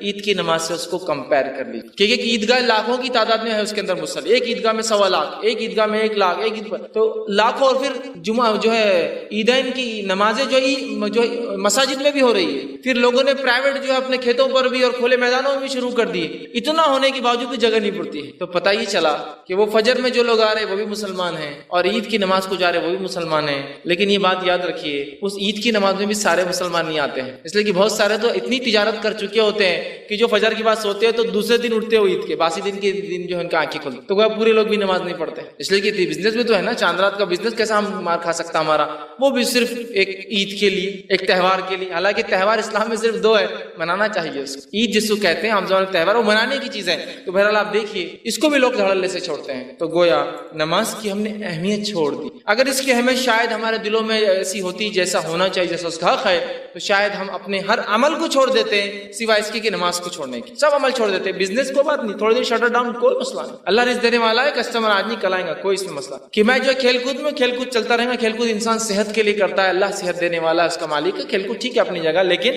نماز کے آڑے نہیں آ سکتا ہے۔ ٹھیک ہے میں بازار میں ہوں، میں جو اچھے لباس میں ہوں، میری خود کی شادی ہے، میں کسی کی شادی میں ہوں، ٹھیک ہے یہ سب ہو سکتا ہے، لیکن میرا لباس میری شادی میں کوئی عبادتوں سے تو نہیں روک سکتی ہے نا، وہ ایک الگ چیز ہے۔ لیکن میری نماز تو فرض ہے۔ اسی طرح اگر ہم یہ نماز کی اہمیت کو جان لیں تو انشاءاللہ عزیز میں دعوے سے کہہ سکتا ہوں جتنی مسجد ایگزسٹنس میں ہے، ایک بھی شہر کی کوئی مسلمان آبادی کی مسجدیں پرنے والی نہیں ہیں نمازیوں کو، کیونکہ اتنی کم مسجدیں ہیں، اتنی کم مسجدیں ہیں، کسی کو انتہا نہیں، چونکہ نماز کہاں پڑھتے ہیں لوگ، کبھی کبھار جمعہ پڑھ لیتے، تھوڑی بڑھا دیتے لوگ، عیدین میں تو اکثر بولتے چلو عید کے لیے مسجد کو اتنا تھوڑی بڑھا سکتے، ٹینٹ لگا دو کچھ کر دو۔ تو ہم نے نماز کی اہمیت کو کھو دیا۔ میں آج آپ کے سامنے نماز کے فضائل اور اس کی اہمیت پہ بات کروں گا، اس کے مسائل پہ میرا ڈسکشن نہیں اور میری گفتگو نہیں ہوں گی، یاد رکھیے۔ اس کی اہمیت کیا ہے، اس کا امپورٹنس کیا ہے، ہم اس کو سمجھ لیں اور اپنی زندگیوں میں نماز کو لا لیں، ہم مسجد جانے والے بن جائیں، نماز پڑھنے والے بن جائیں، جیسا کہ جو ہمارے نبی نے ساری زندگی اور اپنی موت، اپنی وفات تک جو ہے نماز کو مسلسل پڑھتے رہے، صحابہ کرام نمازیں پڑھتے رہے، چاہے وہ جو بھی حالات زندگی کے ان کی چلتے رہے،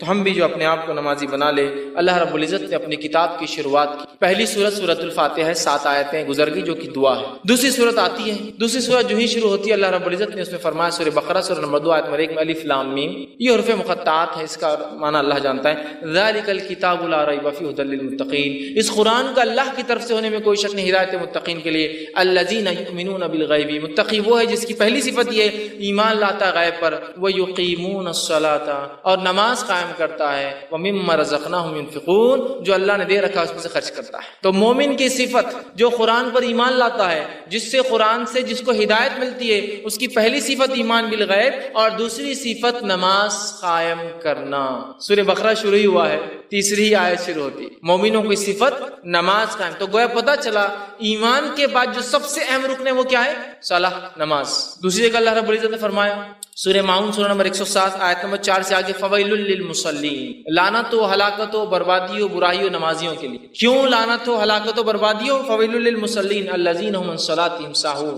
اس لیے کہ وہ لوگوں پر لعنت ہو، ان نمازیوں پر لعنت ہو جو کبھی نماز پڑھتے اور کبھی چھوڑتے ہیں۔ تو گویا کبھی پڑھنا اور کبھی چھوڑنے والے پہ لعنت کی جا رہی ہے، جو کبھی نہیں پڑھتا اس پر کیا ہوگا اندازہ لگا لے۔ فویل للمصلین، لعنت ہو ان نمازیوں پر جو کبھی پڑھتے اور کبھی چھوڑتے ہیں۔ اس کی مثال ایسی ہے کہ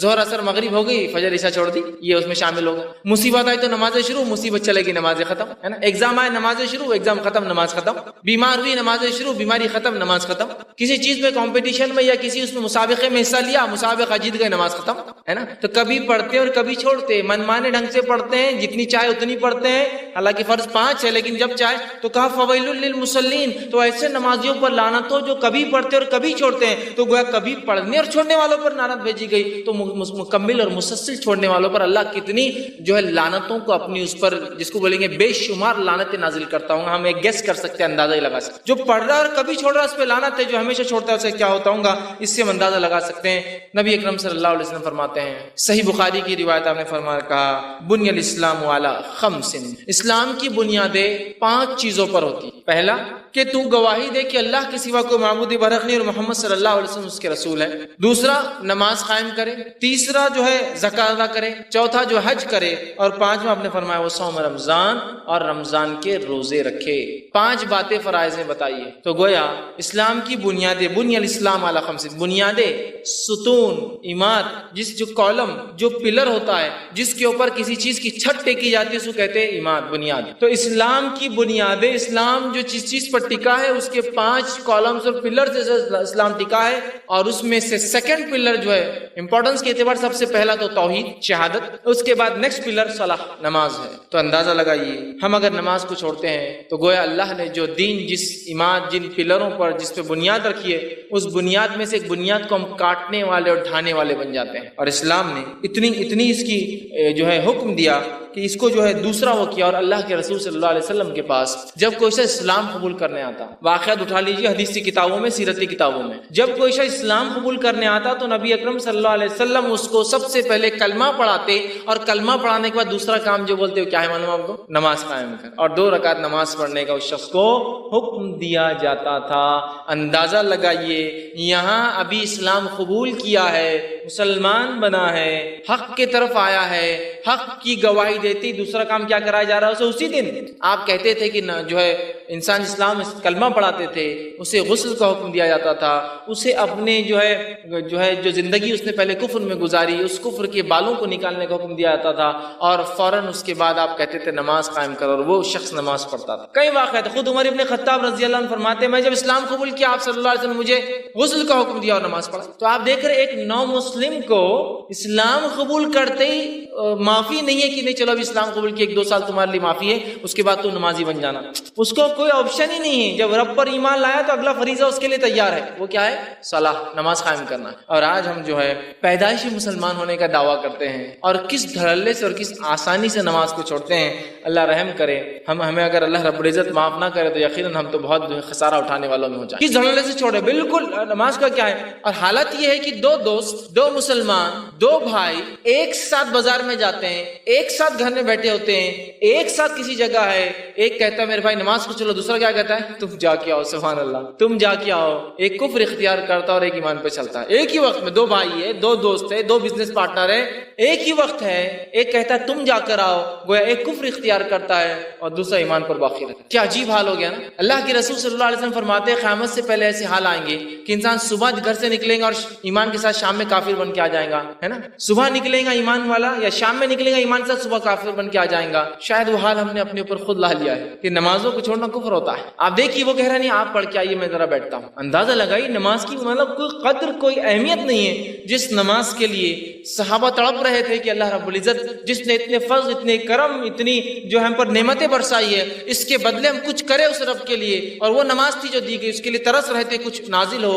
اور ہمارا حال یہ ہے کہ ہمیں دیا گیا ہم پڑھتے نہیں ہیں۔ نبی اکرم صلی اللہ علیہ وسلم جب ایمان مطلب آ رہا تھا، ابتدائی مکی دور تھا، نماز فرض نہیں ہوئی تھی، تب بھی آپ جو ہے 3 وقت نمازیں پڑھتے تھے اور 2 رکعت ہوا کرتی تھی وہ نمازیں، صبح دوپہر اور شام میں 2 رکعت۔ اور صحابہ بھی چھپ چھپ کر نمازیں پڑھا کرتے تھے 2 رکعت کی شکل میں، حالانکہ نماز فرض نہیں تھی ابھی لیکن پڑھا کرتے تھے۔ ابھی تو فرض نہیں ہوئی، جب فرض ہوگی تو صحابہ تو خوش ہو اٹھے تھے کہ ان کے رب نے جو اتنے فضل اور کرم ان پر کیے، آخرت میں جنت دینے والا ہے، کچھ تو چیزیں جو ہم پر فرض کی ہے جس کو عمل میں لائے۔ اور آج ہم سوچتے کہ کاش کہ اللہ تعالیٰ نے جو ہے نماز فرض نہیں کرنا تھا یار، باقی سب چل جا رہا، روزہ جم جاتا اپنے کو 1 مہینہ کوئی بہت مشکل نہیں جاتی، اتنی بھوک تو برداشت کر لیتے ہیں، زکوٰۃ کا بھی کوئی بہت بڑا مسئلہ نہیں یار، مال کا ہی معاملہ ہے دے دیں گے اٹھا کر، حج کا معاملہ تو پیسے ہے تو نہیں تو وہ تو کوئی مسئلہ ہی نہیں ہے نا۔ تو یہ تھوڑا سا آسان دکھ رہا، توحید تو معاملہ ماشاءاللہ ہی نہیں، ہم تو توحید پرست ہے، ہم اللہ کے ساتھ شرک نہیں کریں گے، بس یہ 5 وقت کیوں اللہ تعالیٰ بلا لے رہا، بس یہ نہیں ہونا تھا۔ مطلب دیکھیے اب اللہ تعالیٰ جو بہتر جانتا ہے کہ ہمارے لیے کیا اچھا ہے کیا برا ہے،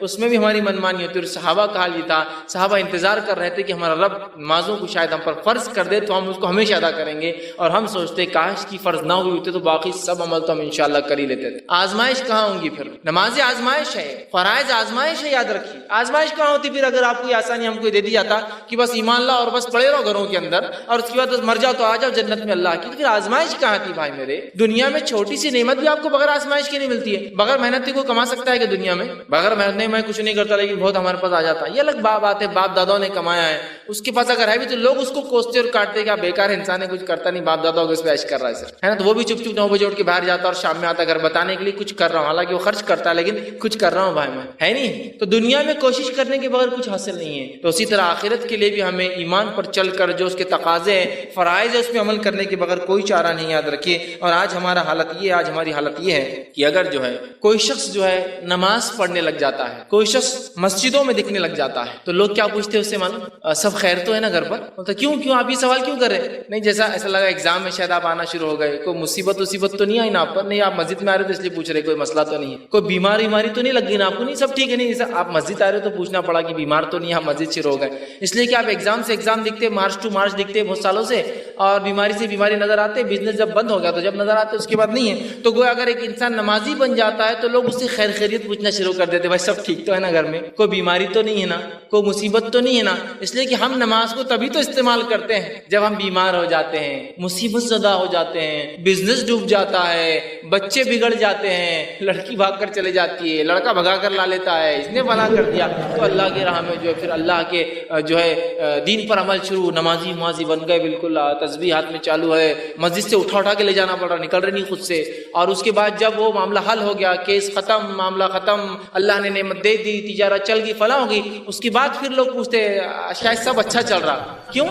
نہیں وہ آپ مسجد نہیں آ رہے ہیں؟ تو ایسا لگا اب اچھا چل ہی رہا ہے، اس لیے کہ مسجد آ رہے تھے اب چھوڑ ہے نہیں، یہی حال ہو چکا ہے کہ نمازیں جب انسان پڑھے تو لوگ شک میں پڑ جاتے ہیں، کوئی مصیبت میں لگتا ہے، اس لیے کہ اس کے بغیر تو نماز کو کبھی آتا نہیں ہے۔ حالت ہماری یہ ہے۔ نبی اکرم صلی اللہ علیہ وسلم فرماتے ہیں، مسند احمد کی روایت ہے نماز کی اہمیت بیان کرتے ہوئے، اول ما یحاسب به العبد صلاته، روز قیامت جو سب سے پہلے اللہ جس چیز کا حساب شروع کریں گا بندے سے وہ اس کی نماز ہوں گی۔ پہلا حساب اللہ کے حق میں جو ہوگا وہ نماز، اور پہلا حساب بندوں کے حق میں جو ہوگا خون کا ہوگا۔ تو بندے کا جو اللہ جب معاملہ کریں گا اپنا، تو توحید تو بہرحال ہے، نماز سب سے پہلی چیز جس کا حساب ہوگا۔ جامع ترمذی کی روایت اللہ فرمائیں گا بندے کی نماز دیکھو، سب سے پہلے اس کی نماز دیکھی جائیں گی، اللہ کہیں گا کیا ہوا، اس کی نماز پوری ہوئی نہیں ہوئی؟ جو ہے فرشتے کہیں گے اللہ اس کی نماز میں کمی ہو رہی ہے، تو اللہ کہیں گا دیکھو اس کی کوئی اور نفل سنت وغیرہ ہے کہ اگر ہو تو یہ اس سے فرائض کی تکمیل کر دینا، ٹھیک، تو وہ ڈھونڈی جائیں گی، پھر اگر وہ بھی نہ ہوئی تو پھر خسارے میں رہا انسان۔ تو پہلا سوال، پہلا حساب، پہلا پہلا کتاب، فرسٹ اکاؤنٹیبلٹی، پہلا اکاؤنٹ جس چیز کے تعلق سے رجسٹرز کھولے جائیں گے میرے اور آپ کے، وہ ہوگا نماز کا معاملہ۔ اب ہر شخص سوچ لے، اگر کوشچنر ایگزامینر کے فرسٹ کوشچن کے اندر جو وائوا میں ہوتا ہے، اورل ٹیسٹ میں ہوتا ہے، انسان فیل ہو جائے تو اگلوں کا کیا ہوتا ہے ہم سب جانتے ہیں۔ پہلا سوال آپ نے غلط لکھا پرچے میں تو ایگزامینر سائیکولوجی کا رہے یار اس نے پرچہ غلط لکھا ہی ہوگا پورا، ہے نا؟ تو ہر کوئی بولتا فرسٹ وہ اٹیمپٹ کرنا چاہیے جو سب سے اچھا آپ لکھ سکتے۔ پہلا کوشچن دیکھیے نماز، اگر اس میں ہم فیل ہو گئے تو اگلوں کے بارے میں اندازہ ہی لگایا جا سکتا کیا ہونے والا ہے۔ فرسٹ امپریشن ہی ہمارا غلط پڑ جائے گا۔ ہم کوشش کریں نماز کو امپریشن کے لیے نہیں، لیکن اپنے رب کے پاس حساب دینا ہے، یہ فریضہ ہے، اور اس کو خواہش کے ساتھ تکمیل پہ لے جائے کہ نہیں اللہ مجھے کرنا ہے تو اتنی نعمتیں دیتا ہے، اگر کوئی عام انسان اتنی نعمتیں دے تو مجھے کتنا اس کا شکر ادا کرنا پڑتا ہے نہیں؟ ایک انسان کسی کو خیرات بھی دے تو بیچارہ جو لیتا ہے نا اس کو شکریہ ادا کرنا پڑتا ہے اس کا۔ حالانکہ خیرات دے کر وہ احسان نہیں کرتا ہے، وہ اپنا ایک بوجھ اتارتا ہے سر سے، پھر بھی لیکن وہ کرتا ہے۔ تو اللہ اتنی بے بہار نعمتیں دیتا ہے، کیا اس کے شکر میں ہم فرائض پہ بھی عمل نہیں کریں گے؟ بہرحال یہ بڑی ضروری چیز ہے۔ آج ہم جو ہے اتنی مصروفیت کا ہم بہانہ بناتے ہیں، اور جو ہے اتنے کام ہم نے اپنے اوپر جو ہے لاد دیے ہیں کہ جس کا خمیازہ اگر کسی کو بھگتنا پڑتا ہماری مصروفیت کا تو وہ صرف اور صرف نماز ہوتی ہے۔ اور آج جو ہے نماز کا ایسا معاملہ ہو چکا ہے کہ ہم بہت کم اسے ادا کرتے ہیں، حالانکہ نماز کی ادائیگی پابندی سے کرنا، اس کی خاص تاکید اللہ کی کتاب نے دی۔ اللہ رب العزت سورہ نام سورہ نمبر 6 آیت نمبر 92 فرماتا اور کہتا ہے والذین یؤمنون بالآخرۃ یؤمنون بہ، جو لوگ ایمان لاتے ہیں آخرت پر وہ ایمان لاتے ہیں اس قرآن پہ، وہم علی صلاتہم یحافظون، اور وہ اپنی نمازوں کی حفاظت کرتے ہیں۔ جو آخرت پر ایمان لاتا ہے وہ قرآن پر ایمان لاتا ہے، جو قرآن پر ایمان لاتا ہے وہ نمازوں کی حفاظت کرتا ہے۔ مومنوں کی صفت قرآن کہہ رہا ہے کہ نمازوں کی حفاظت کرنا مومن کی صفت ہے۔ پھر اس کی حفاظت کا تاکیدی حکم اللہ نے دیا اور فرمایا سورہ نساء سورہ نمبر 4 آیت نمبر 162 162 میں والموقنین الصلاۃ والمؤتون الزکاۃ والمؤمنون باللہ والیوم الآخر اولئک سنؤتیہم اجرا عظیما، فرمایا اور جو نماز قائم کرنے والے ہیں اور جو ہے زکوٰۃ دینے والے ہیں، جو ایمان لاتے اللہ پر اور یوم آخرت پر، ایسے ہی لوگوں کے لیے ہم نے بہت بڑا اجر اٹھا کر رکھا ہے۔ جو نمازی قائم کرتے ہیں، جو زکوٰۃ دیتے ہیں، جو ایمان لاتے ہیں اللہ پر آخرت پر، ایسے ہی لوگوں کے لیے ہم نے بڑا اجر تیار کر رکھا ہے۔ اسی طرح جو ہے ایک اور آیت میں سورہ بقرہ سورہ نمبر 2 آیت میں 238 میں 238 میں اللہ فرماتا ہے کہتا ہے حافظ والصلاۃ الوسطیٰ، نماز کی جو ہے حفاظت کرو، اور خاص طور سے بیچ والی نماز مطلب عصر کی نماز کی حفاظت کرو، اور خاص طور سے بیچ والی نماز کی۔ پھر تاکید کی نماز کی اور فرمایا سورہ مومنون سورہ نمبر 23 آیت نمبر 9 جس میں سکسیسفل لوگوں کی بات بتائی گئی ہے۔ بہت سے لوگ ہوتے ہیں نا جو لوگ MBA کرتے ہیں، مینجمنٹ کورسز کرتے ہیں، ان سے پوچھئے سکسیسفل لوگوں کی جو ہے سوانح حیات بایوگرافی پڑھنے کا کیا امپورٹنس رہتا ہے؟ پھر وہ بولتے ہیں یہ مینیجر تھا، اس نے یہ کیا زندگی میں فلاں، اس کی سوانح حیات فلاں کرتا تھا، یہ کرتا تھا، ہے نا؟ تو اب یہاں اللہ رب العزت بیان کر رہا ہے آخرت میں سکسیسفل لوگوں کی صفتیں ہیں سورہ مومنون کی ابتدا میں، اس میں سے ایک صفت جو سکسیسفل جو لوگ آخرت میں جو کامیابی اٹین کریں گے ان کی ایک صفت کیا ہے اللہ بیان کر رہا ہے والذین هم علی صلاتہم یحافظون، اور آخرت میں کامیاب لوگوں کی ایک صفت ہے وہ اپنی نمازوں کی بڑی حفاظت کرتے ہیں، اس کو سید کے جوت کے رکھتے کہ بھول نہ جاؤں، چھوٹ نہ جائے، غفلت نہ ہو جائے، سو نہ جائے، کہ میری سواری ایسی جگہ نہ رکے تو کچھ نہ کچھ پہلے انتظام کر لوں، وضو کا کیا معاملہ ہوگا، پانی نہیں تو تیمم کے لیے کیا تیاری کر کے نکلتا ہوں، طہارت چونکہ ضروری ہے تو طہارت کا انتظام ہے نہیں ہے اس جگہ اس کو دیکھ لوں، نہ ہو تو ڈھیلوں کا انتظام پہلے سے کر کے سفر میں نکلوں، سب پہلے سے حفاظت کرتے رہتے ہیں اس کو۔ حفاظت سمجھتے ہیں نا، حفاظت میں کوئی ایک چیز نہیں آتی، اوور آل مکمل طور سے اس کو سیف گارڈ کرتے ہیں۔ تو کہا مومن وہ ہے جو اپنی نمازوں کی حفاظت کرتے ہیں۔ بہت سارے لوگ نمازوں کی حفاظت کرتے ہیں جس شہر میں سفر میں گئے تو پوری نماز بھول، یہاں سے دلی گئے تو دلی میں اگلی نماز، ارے کیوں؟ طہارت کا مسئلہ، ٹرین میں پانی نہیں رہتی ہے، تو پھر حفاظت والے کام ہے آپ نماز کے۔ جب آپ نکلے تھے ٹرین کے سفر تو آپ کو یاد رکھنا چاہیے تھا طہارت کے لیے پانی شاید نہ ہو تو ڈھیلے پہلے سے تیار کر کے پیکٹ میں بند کر کے لے کے چلو کہ طہارت کرنے کی ضرورت پڑ گئی تو، اور اگر پانی نہ ہوا تو طہارت پھر وضو بھی کرنا ہے، نہ ہوا تو مٹی چھان کر ایک پنی میں ڈال کے لے جاؤں کہ تیمم کی ضرورت پڑے تو ٹرین میں مٹی کہاں ملے گی، گندگی ہوتی ہے وہاں تو، ہے نا؟ تو پھر میں مٹی بھی لے جاؤں تاکہ تیمم کے لیے مٹی بھی تیار۔ یہ تو مانا حفاظت کرنے والے اپنی نماز کو سیف گارڈ کر کے رکھتے ہیں۔ میری بس اگر چھوٹ جاتی ہے تو بس رکیں گے نہیں اگلے مقام پہ، اس لیے کہ بہت لمبا ہے، تو پھر بس والے سے بات کر کے اچھا ایسا ہے کہ چلو میں نماز کے وقت کب شروع ہوتا ہے کب ختم ہوتا ہے، آج تو ماشاءاللہ اینڈرائڈ کا زمانہ، آسانی سے پتہ چل جاتا ہے، چلو ٹائم تو ہو گیا پڑھ لیتا ہوں، اس نے کہ پھر بس رکنے والی نہیں بہت لمبا، یہی تو حفاظت، سیف گارڈ کرنا اپنی نمازوں کو. تو کہا والذین هم علی صلاتهم یحافظون، اپنی نمازوں کی حفاظت کرتے رہے، اس کے بارے میں غور و فکر کرتے، وہ چاہتے ہیں کہ نمازیں ان سے نہ چھوٹے اور مکمل حفاظت کے ساتھ وہ اپنی نمازوں کو ادا کرے. یہ صفت ہے. موطا امام مالک کی روایت ہے، آپ صلی اللہ علیہ وسلم فرما رہا ہے یقیناً میرے نزدیک، آپ سب فرما رہے ہیں یقیناً میرے نزدیک تمہارے امور میں سے سب سے اہم اور ضروری کام، یقیناً میرے نزدیک تمہارے امور میں سے سب سے اہم اور ضروری کام نماز ہے. کیا فرما رہے ہیں آپ؟ تمہارے معاملے میں سب سے اہم چیز جو حکم میں تمہیں دے رہا ہوں، جو امور تمہیں دیے گئے، سب سے اہم چیز نماز ہے. پھر آگے فرماتے ہیں ضروری کا کام نماز ہے. جس شخص نے اس کی پابندی کی، اس پر جو ہے کاربند رہا، جس نے پابندی کی، اس پہ اڑا رہا، اس نے اپنا دین محفوظ کر لیا. جس نے نماز پڑھی اس نے اپنا دین محفوظ کر لیا، اور جس نے اسے ضائع کیا، ضائع کر دیا، وہ دوسرے معاملات میں بالاولا سست اور کوتا ہوں گا. پتہ ہی چلا رسول اللہ فرما رہے ہیں جو نماز میں سستی برتتا ہے، اس کا مطلب دنیا کے کاموں کے لائق وہ آدمی نہیں ہے. جو اللہ کا جو حق ہے اور سب سے پہلا امپورٹنٹ کام ہے، اگر وہ نہیں کرتا ہے تو اس پہ ٹرسٹ مت کیجیے کہ آپ کے دوسرے کام بھی کر سکتا ہے، وہاں بھی وہ سستی برتیں گا. سمجھ رہے ہیں بات؟ کتنی بہترین بات آپ بتا رہے ہیں. اسی طرح جو ہے اللہ رب العزت نے جو ہے نماز کو جو ہے نجات کا ذریعہ بنایا. یاد رکھیں یہ نجات کا سکسیس کا ہی ذریعہ ہے، اور نماز نجات کا ذریعہ. اس کے تعلق سے سورہ حج سورہ نمبر 22 آیت میں 77 میں اللہ فرماتا کہتا ہے یا ایھا الذین آمنوا ارکعوا واسجدوا واعبدوا ربکم وافعلوا الخیر لعلکم تفلحون. اے وہ لوگو جو ایمان لائے ہو، ورکعوا رکوع کرو، واسجدوا سجدہ کرو، واعبدوا ربکم اپنے رب کی عبادت کرو، وافعلوا الخیر اور اچھے اچھے کام کرو خیر کے، لعلکم تفلحون اگر تم کامیابی، سکسیس اور جو ہے آخرت میں کامیابی اور فلاح چاہتے ہو تو یہ سب کام کرو. رکوع کرو، سجدے کرو، عبادت کرو، خیر کے کام کرو، اور تاکہ تم آخرت میں جو ہے کامیاب بنو. تو کامیابی کے لیے یہ ایک ذریعہ ہے. کیا کرنا ہے؟ ہمیں نماز قائم کرنا ہے. آج ہم جو لوگ نماز نہیں پڑھتے ان کو کامیاب سمجھتے. ایک انسان کو اللہ اگر دنیا کا سب کچھ بھی دے دے اور اگر نمازی ہی نہیں ہے تو سمجھ لیجئے یہ لوزر ہے، ناکام. اور ایک انسان کو دنیا میں کچھ بھی حاصل نہیں ہے لیکن اگر نماز پڑھتا ہے سمجھ جائیے سکسیسفل ہے آخرت کے. وہاں کا ریزرو بینک اس کا فل ہے، یہاں کا خالی ہو سکتا. وہاں اس کا فل ہے پورا کہ وہ جانے والا ہے. تو انشاءاللہ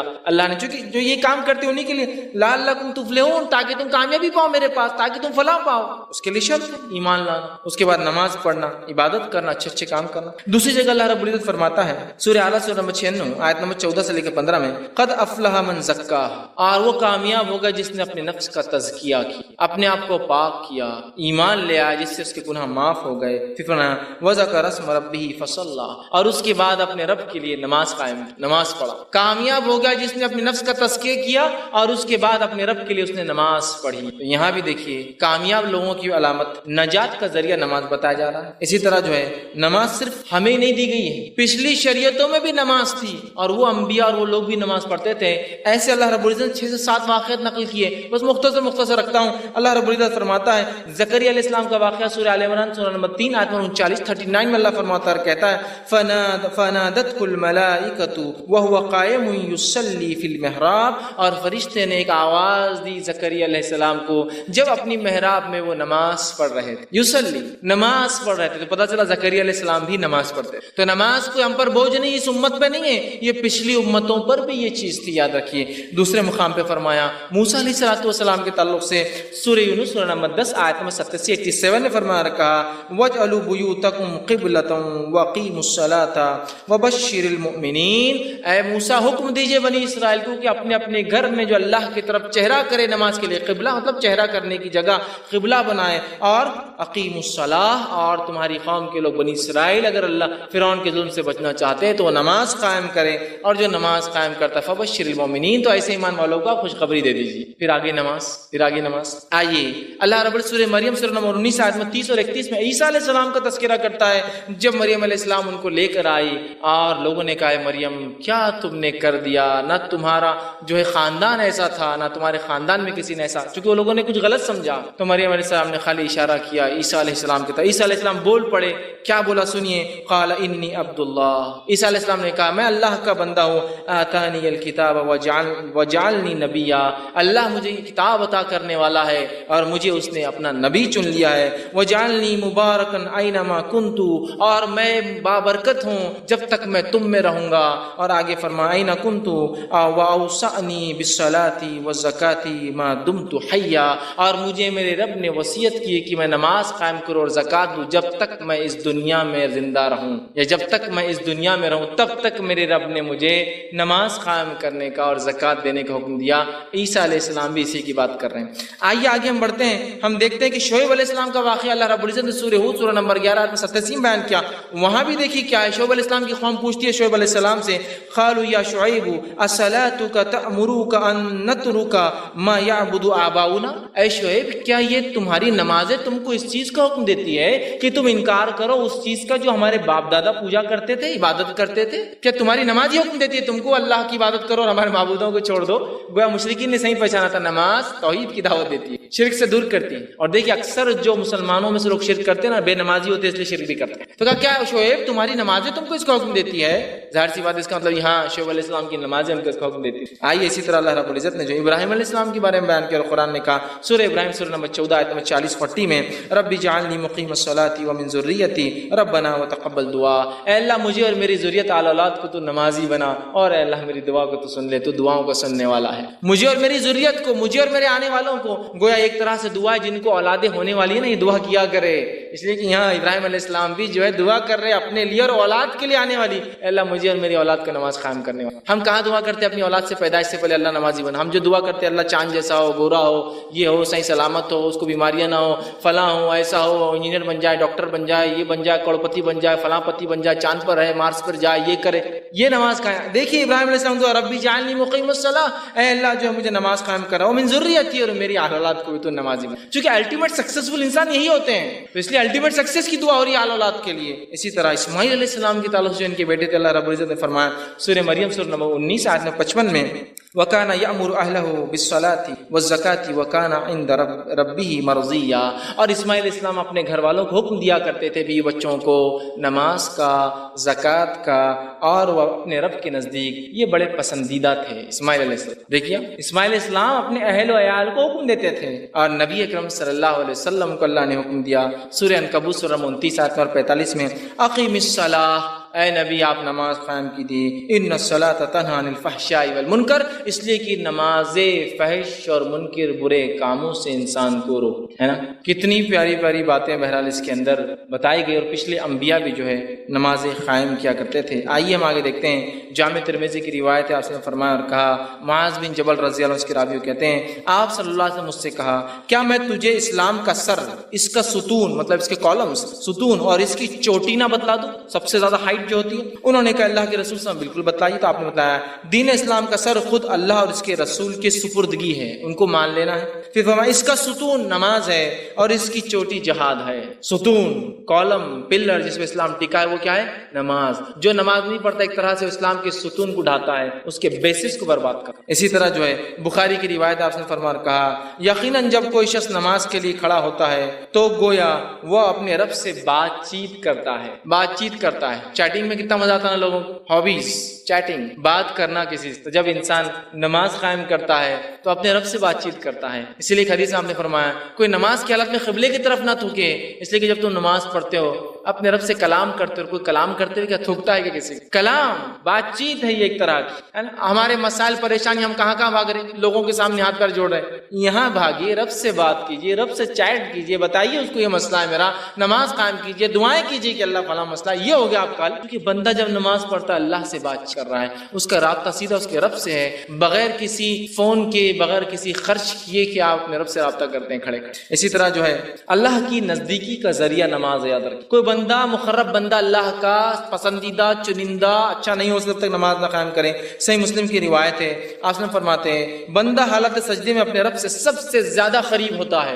گویا نماز کا ایک پارٹ ہے صرف سجدہ، تو کہا سجدے میں سب سے زیادہ قریب، مطلب اللہ سے قریب ہونا ہے تو سجدے کرنا پڑیں گے۔ اور افسوس کی بات یہ کہ ہاں بہت سے لوگ جو لوگ نماز نہیں پڑھتے ان کو اللہ سے قریب سمجھتے ہیں، اور یہ بہت بڑے ولی ہیں، کبھی نماز نہیں پڑھتے لیکن او ماشاء اللہ، لیکن نماز کیوں نہیں پڑھتے؟ نہیں، یہ بخشا ہے، ان کو ضرورت نہیں۔ انبیاء علیہ الصلوۃ والسلام کے 7 کے تذکرے کیا میں نے نماز کے، اور ان کو ضرورت نہیں، لیکن ماشاءاللہ ان کو ضرورت تھی، لیکن پورے 7 انبیاء اور بھی ہے، سلیمان علیہ السلام کا تذکرہ ہے، داؤد علیہ السلام